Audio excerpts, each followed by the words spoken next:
Okay, we are on the last chapter of this wonderful book that I have been so excited to share with you. Okay, rhubarb pie. 8 cups of cut rhubarb, 1.5 cups of sugar, 1/2 cup of flour, 2 tablespoons of butter, cream, cinnamon, sugar. Mix sugar and flour, wash, string, and cut rhubarb into 3/4 inch pieces. Press unbaked pie crust into pie pan and prick with a fork. Place some of the sugar mixture on the bottom, then layer of rhubarb. Repeat, etc., until rhubarb mounds high. Top with remaining sugar flour mixture. Top with 2 tablespoons of butter cut into small pieces. Place top crust and seal the edges, cut vents. Brush top cut crust with cream. Sprinkle lightly with cinnamon sugar. Bake at 425 for about 20 minutes and then reduce to 350 until bubbly and done. About an hour total cooking time. Cool and serve with vanilla bean or honey ice cream. Reminder, this is another one of those juicy pies that always runs over. So make sure to place a jelly roll pan on a piece of foil underneath it while it bakes. Chapter 13. The reason Mr. Hammerschlott's name had sounded so familiar to Alice was because he was one of the 2 people Mr. Ogden had mentioned having witnessed her Aunt Polly's will. Polly Portman had requested that Mr. Hammerschlott be present when she signed her will, and then she had sent him back to Cincinnati with a copy of the pie crust recipe, which he promised to keep under lock and key until the day she died. I don't understand, said Alice. I thought Aunt Polly left the recipe to Lardo. She did, honey, said Alice's mother, just not the way we thought she did. It appeared that Mr. Ogden had missed a small but terribly important detail in Polly Portman's will. When he'd read the will aloud to Alice, he'd said that Polly had left her recipe to her beloved Lardo, and her beloved cat Lardo to Alice. But in fact, what she'd written was that she had left her recipe to her beloved Lardo and her beloved cat Lardo to Alice. Polly Portman had a gift for pie making, and since her greatest pleasure was sharing that gift with others, she had decided that the best thing to do would be to leave her pie crust recipe to the company that made Lardo, so that they could print it on every single can. Anyone who wanted it could have the recipe now. But there was more. In exchange for the pie crust recipe, Mr. Hammerschlott had agreed that after Polly passed, he would come to Ipswich with 2 things in hand: a contract for Alice to write an advertising jingle for Lardo, and a contract for Alice's mother to sing it. Oh my gosh. Oh. That afternoon, after Mr. Hammerschlott left, Alice went out to the kitchen and told Charlie everything that had happened. Good gravy, he said. Congratulations. Alice felt a song coming on, but instead of pushing it away, she sang it right out loud in front of Charlie. A cat, a key, a clink, a clue, a chocolate pie, a friend that's true, a mystery that's finally through, and now a happy ending too. Aunt Polly had sent her a message that day, one that she would never forget. Alice was a songwriter, and she was grateful for the gifts she had. The fact that she was already on her way toward making her first $1 million was just a scoop of ice cream on the pie. If you want, I'll tell Nora Needleman I made you ask her to go to the movies with you, Alice offered later that afternoon. She and Charlie were playing a game of checkers on the living room floor. That's okay, said Charlie. It's not like asking a girl to go to the movies means you have to marry her or anything. Mrs. Anderson invited Charlie to stay for dinner. While Charlie called home to ask permission, Alice went out to the kitchen to check on the pie. When she opened the oven door, the smell of fresh baked peach pie filled the room. It didn't smell the same as Aunt Polly's pie, and it certainly didn't look the same. But she knew that in that instant, that everything was going to be okay. She could almost feel Aunt Polly lean down and kiss her on the forehead. I'll miss you, Alice whispered. And she was sure she heard Aunt Polly say, I'll miss you even more. Dinner that night at the Andersons' house was meatloaf and mashed potatoes with gravy. And for dessert, there was peach pie. Alice's mother served up 4 slices. Looks delicious, Alice's father said as he lifted his fork. It certainly does, said her mother. Alice looked at her parents and smiled. She had wondered if she would ever feel happy again, and now she knew the answer. Charlie touched the edge of his piece of pie and then licked his finger. Good gravy! What's the matter? Alice asked. Is it awful? You see for yourself, he said. Alice took a bite of pie. The crust was a bit rubbery and the filling wasn't nearly as good as Aunt Polly's had been, but to her surprise, it was actually not half bad. It's pretty good, she said. What do you mean pretty good? Charlie cried. It's great. And they all four burst out laughing. In the fall of 1955, several important things had happened. On Monday, September 5th, a housewife in Haddonfield, New Jersey, won the Blueberry Award for her groundbreaking Mississippi mud pie, thus ending Polly Portman's 13-year winning streak. Jane Quisenberry was not available for comment. In November, the town of Ipswich got a new mayor. Henry Needleman decided he'd had enough of politics and didn't want to run for re-election. And since the vote for Needleman posters were already printed up, Melanie simply pasted her picture over her husband's smiling face and won the election by a landslide. Right before Christmas, the new Lardo jingle began playing on TV. Alice saw it for the first time on a Saturday morning during a commercial break on Sky King. Mom, Dad, come quick, she shouted. It's on! Oh gosh, here we go. Oh gosh. Uh-oh, did I lose it? Sorry, okay. Lardo, you really ought to try it, buy it. Betcha it'll be a fan. Lardo makes a perfect pie dough. If you want to know the secret, it's written on the can. Lardo, oh, Lardo. Well, I'll be a monkey's uncle, said Alice's father, putting down his paper. Ruthie, you sound like a dream. And Alice, that tune of yours is downright catchy. Alice's mother beamed and put her arm around her daughter. Did you notice, George? Every single one of those rhymes is perfect. Now, that's what I call talent. Alice and her mother had gone to New York City to record the jingle. While they were there, Alice sent Charlie a postcard of the Empire State Building. She signed it, Love, Alice.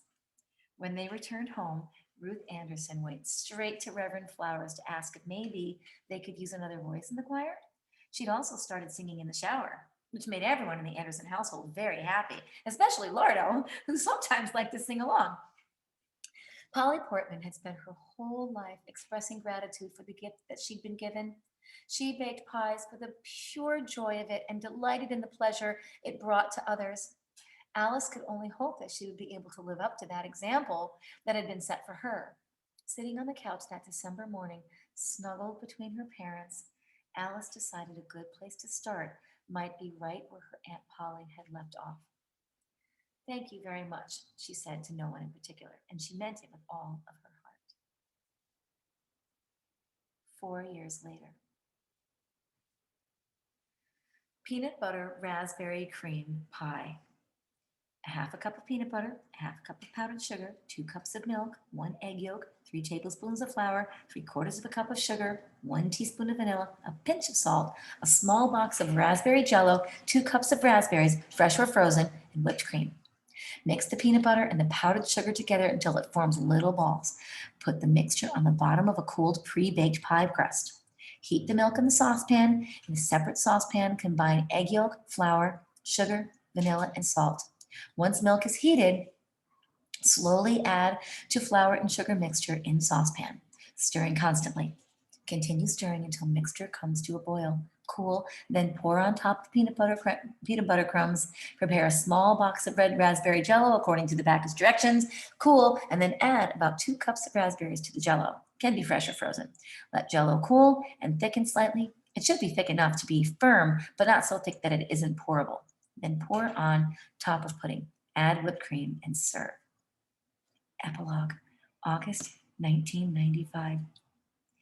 Alice Anderson was standing on a step stool, rummaging around in the back of a high cupboard in the kitchen, doing a little spring cleaning, even though it was the middle of August. The church was having a rummage sale, and Alice was hunting for her mother's old coffee percolator, which she thought she remembered having stashed up there. She didn't find the percolator, but what she did come across was Lardo's little blue china plate.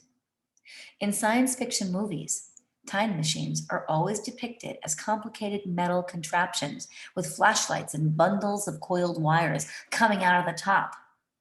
But that little blue plate transported Alice back in time to the summer of 1955 so fast it took her breath away. The plate was dusty, and there was a dead fly lying on the back in the middle of it, on its back in the middle of it. So Alice climbed down and took it over to the sink to rinse it off. When she had finished drying the plate with a dish towel, she carried it outside to a big rock where she sometimes went when she needed a quiet place to think. It was a nondescript gray boulder in a shady corner of the backyard near the rose bushes that her mother had planted back when they had first built the new house. Alice's mother had passed away several years ago, and her father had followed just 6 months later. The house was much bigger than Alice needed it to be. It had 4 bathrooms, for heaven's sake, but thanks to the royalty money that she got every time they played the Lardo jingle on TV, the Anderson family had lived there together comfortably for years. And until the time came for Alice to join her parents and Aunt Polly in the great beyond, she couldn't imagine living anywhere else. Sitting there on her rock, holding the little blue plate in her lap, the edges of Alice Anderson's world began to blur and grow soft as memories of her Aunt Polly and the pie shop came flooding back. Alice could see her aunt standing in the doorway of Pie, waving a crinkled fan of wrinkles unfolding at the corners of her eyes as she smiled and touched the brass key that hung around her neck. Alice had led a wonderful life, and she often wondered what her aunt would have thought about the way things had turned out. Polly would have been happy that Alice and her mother had become so close, and she would have been glad that Lardo had lived to the ripe old age of 22. He was buried near the big gray rock where Alice was sitting. Although the Andersons had considered getting another cat after he passed, it didn't seem fair to put Alice's father through that again. He never got over his allergies, but even though Lardo made him sneeze, he cried right along with Alice and her mother when they had finally put the old cat down. Alice was immersed in memories, lost in thought, when a sweet, high voice pulled her back to reality. "You! Over here, Polly!" Alice called. Alice knew she wasn't supposed to have favorites, but secretly she did. Part of it was the name, of course. But the truth is, little Polly was the kind of person that people couldn't help but love, just like the remarkable woman she'd been named after. "That says I finally got it right," Polly said. "But you're the expert. Taste." Her bright red hair was pulled back in a high ponytail, and she bounded across the yard to Alice, all legs and bony elbows, holding a pie plate in her hands. Polly was born on October 30th, 1985, the same day Kirby Grant, the actor who had played Sky King, was killed in a car accident. At 10 years old, she was the spitting image of her father, and Alice's heart swelled with love. "Here," the girl pulled a fork out of her back pocket and handed it to Alice and then held out the pie. There were 6 tear-shaped vents on the top of the crust, oozing golden juice, and the edges were crimped in even little waves. Alice knew what it was and smiled. "Start in the middle," the girl instructed. Alice stuck the fork into the middle of the pie, scooped out a big bite, put it in her mouth. "What do you think?" asked the girl. Alice's throat grew tight with emotion, and tears sprang to her eyes. "Good gravy," said Polly. "Too much cinnamon, right?" Alice shook her head as a single tear slid down her nose and fell into the pie. "It's perfect," she said. "Really?" asked Polly, flashing her father's wonderful grin. "No kidding." Woo! Polly was number 3 of 5 children, all of them redheads and mirror images of their father. Charlie Erling and Alice had been best friends for 40 years, but in the end, it was Nora Needleman who captured Charlie's big heart. Alice certainly hadn't seen it coming, but then life is like that sometimes. At first, she was upset. She didn't think that Nora deserved Charlie, but Charlie convinced her that she ought to give Nora a second chance, and eventually, Alice and Nora became as close as sisters. Like her Aunt Polly, Alice never married. She had no children of her own, but the Erling kids all called her Auntie Alice, and that was good enough for her. As it turns out, Nora surprised everyone by revealing a hidden talent for making pies, and after they were married, Charlie and Nora bought the old pie shop and fixed it up again. They kept the name Pie, and on September 6th, 1993, the welcome sign on the city limits of Ipswich was repainted to read 14 blueberries and counting. Nora won the medal for her peanut butter raspberry cream pie. When she made her acceptance speech at the APA conference, she gave all the credit to her husband Charlie because he had been helping her in the kitchen when she'd made it and had accidentally mixed up two recipes. With Polly Erling coming up the pike, it looked like the pie business would be booming in Ipswich for many years to come. After Charlie's little Polly left that afternoon, Alice went upstairs to her bedroom, opened the closet, and took down the round red hat box that she kept on the top shelf. Wrapped in white tissue paper and smelling of mothballs was Aunt Polly's leopard print hat. She carefully lifted it out of the box and put it on. Polly had loved that hat, and she had loved Alice too, which was one of the luckiest things that had ever happened to either of them. Alice grabbed her purse and, still wearing the hat, strolled down to the A&P, where she bought a can of their finest sardines.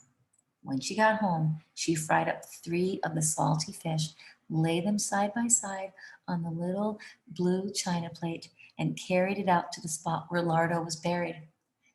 Placing the plate in the grass, Alice sang a little song that she'd been working on in her head. How lucky am I to be right here. How lucky am I indeed. A lifetime of love and a song and pie. What more could a person need? In the morning, when Alice went out to check, the little blue plate was licked clean. When she told Charlie about it later, he laughed and said it most likely was a raccoon that had eaten the fish. But he had a hard time explaining away the ornery, fat, white cat that showed up on Alice's doorstep 2 days later, yowling indignantly to be fed. That's the end. I hope you enjoyed it.